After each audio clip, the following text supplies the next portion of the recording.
Well, on an all other thing, some fans, not some of the fans, some fans are speculating that AEG and everyone involved with AEG is conspiracy to murder of Michael Jackson. It's false. That is an outrageous accusation. Who in the world would want to kill Michael? Do you think that AEG wanted to have 50 open dates at their O2 Arena? What do you think they're filled right now? They're not filled. Wait a minute. Yeah. There was no advantage to anybody doing any harm to Michael. This movie was not ever shot to be a movie. It was 2 cameras that were bought in the beginning because Michael couldn't afford his documentary crew that he always hired for every tour and to document all his movements. Been through it on the Victory Tour, been through it on the Bad Tour. Unfortunately, he didn't have the funds to do it. At the last minute, Paul Gungelware, who worked the Victory Tour and worked the Bad Tour as a cameraman, suggested, hey, maybe I'll go get a couple of cameras. They bought a couple of cameras for like $6,000 just to film the rehearsals. There was no intention of like, oh, we'll cause some harm to Michael so we can put out a movie. Thank God we had it. Thank God for the fans. Yep. And how that happened was after Michael passed, we were sitting around and we were looking at some footage, you know, just sort of remembering, wow, what could have been and what a great time we would have had. And somebody in the room, I don't know who it was, said, it's a shame the fans will never get to see this concert. Somebody else said, well, maybe we should see if there's a movie here, at least show everybody what he was working on, you know, and something about him. And that's how it came about. And people don't understand that 90% of all profits from this film go to Michael's estate and children. Well, I'm glad that movie was there. Movie, documentary, whatever they want to call it, because yes, it has. I mean, I think you and I, we talked about it too. This was the only proper way to show the world and to keep the man's legacy alive. Exactly.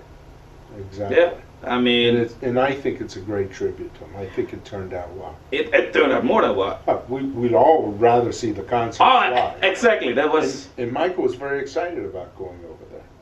You know, he really wanted to go over there. He told me that last night. We're going to do the 50 shows. We're gonna reap what we've sowed, Frank. It's our time to do it again. He was going to do the 50, and we talked about doing 20 stadiums in Japan. Wow. And taking the tour on. He knew he had to work a year and a half. You know, he knew he had to do it, and he couldn't wait to get out of town.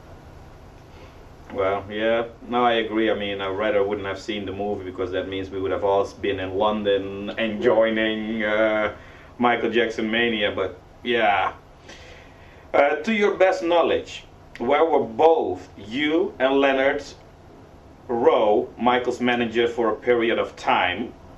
Did Michael sign 2 conflict contracts? What do you mean 2 conflicting contracts? Some of the fans are stating that you were his manager, but also Leonard Rowe stated that he was Michael's manager. Leonard Rowe had Michael sign a contract that said he had the right to review the finances. All right? He did that before I got here. When I got here, he says, I signed a contract with Leonard Rowe to look at my finances, the tour financing. I said, well, why would you do that? He said, well, my dad was in the room and they wanted me to sign it, and I signed it. He said, but you have to meet with Leonard and we'll straighten it out. I met with Leonard. He asked me about the contract and the stuff, and I said, first of all, Michael signed that because Joseph was looking over his shoulder. I said, second of all, he honestly doesn't want you to be involved. And I can't give you that information because Michael doesn't want you to have it. You're going to have to get it off AEG. And AEG wouldn't deal with him because he has a very checkered past. And you know, they weren't going to do it. So then Michael and I were going to write a letter which he would have signed and, you know, would have eliminated him. But there was no lawyer in place at that moment. Now we did send out had some other letters drawn up that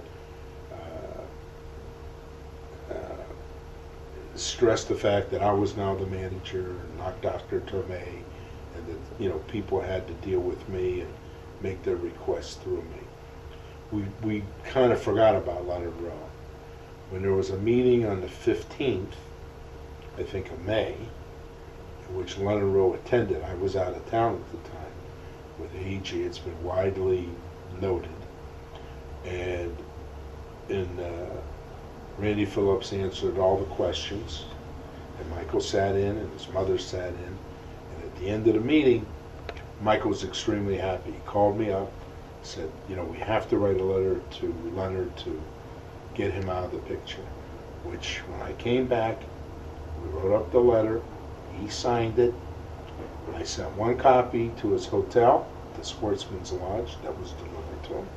Another copy to Mrs. Jackson's assistant in their office. I notified him that it was coming and they should show it to Leonard Rowe. So he was quite aware that he had been dismissed. Did he want to accept it? No. Did they want to pretend like they didn't get it? No. But it was duly there. In late 2008, you apparently signed a deal, a promising deal, promising Michael would appear with his family on a show.